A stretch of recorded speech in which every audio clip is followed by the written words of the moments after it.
Tahun 2021 menandai kebangkitan industri otomotif yang juga menjadi salah satu penggerak geliat pemulihan ekonomi nasional. Event-event pameran otomotif mulai digelar secara hibrid dengan antusias luar biasa dari masyarakat. Penjualan otomotif melonjak, bahkan telah sampai di level sebelum pandemi.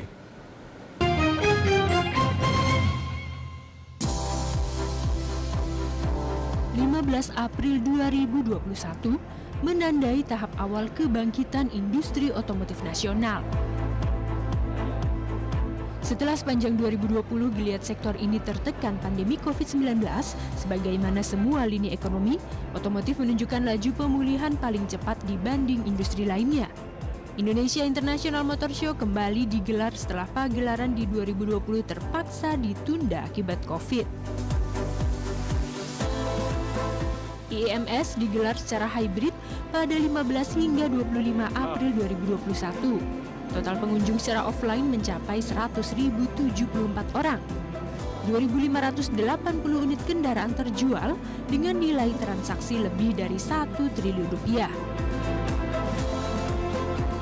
Meski geliat ekonomi sempat kembali terganjal second wave COVID dan PPKM darurat di penghujung kuartal 2, sektor otomotif mampu rebound dengan cepat. 11 November 2021, event besar pameran otomotif berikutnya kembali digelar, lagi-lagi secara hybrid. Gaikindo Indonesia International Auto Show diselenggarakan pada 11 hingga 21 November, mencatatkan pengunjung hingga 293.252 orang.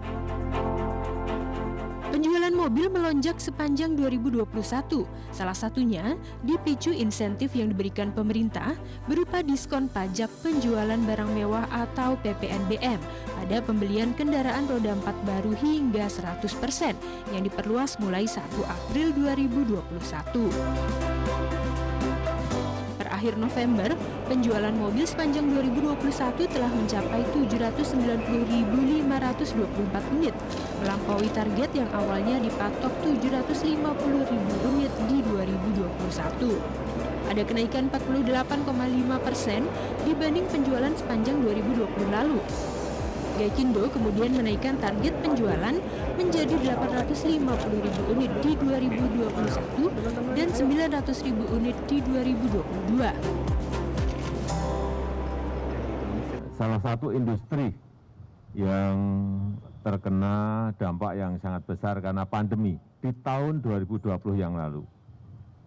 Dan pemerintah tahu bahwa industri otomotif ini membawa gerbong yang tidak sedikit untuk UMKM yang mensuplai komponen-komponen yang ada.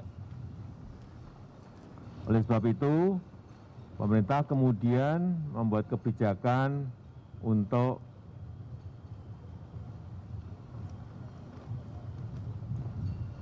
sementara relaksasi dengan PPNBM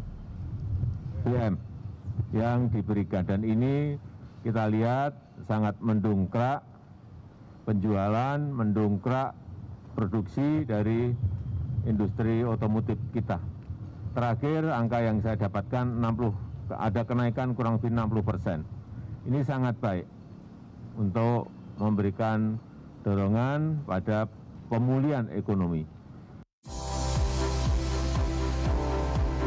Lonjakan penjualan otomotif juga terjadi pada kendaraan roda 2. Penjualan sepeda motor di 2021 diperkirakan mencapai 5 juta unit, meningkat 36% dibanding 2020. Pada Januari hingga November, total penjualan telah mencapai 4,67 juta unit, melampaui penjualan sepanjang 2020 yang sebanyak 3,6 juta unit. Asosiasi Industri Sepeda Motor Indonesia memprediksi permintaan sepeda motor baru di pasar domestik akan meningkat menjadi 5,1 juta hingga 5,4 juta unit pada 2022. Nantikan kilas balik peristiwa 2021 lainnya di program Kaleidoskop 2021 selanjutnya. Saya Ahmad Murodi, terima kasih.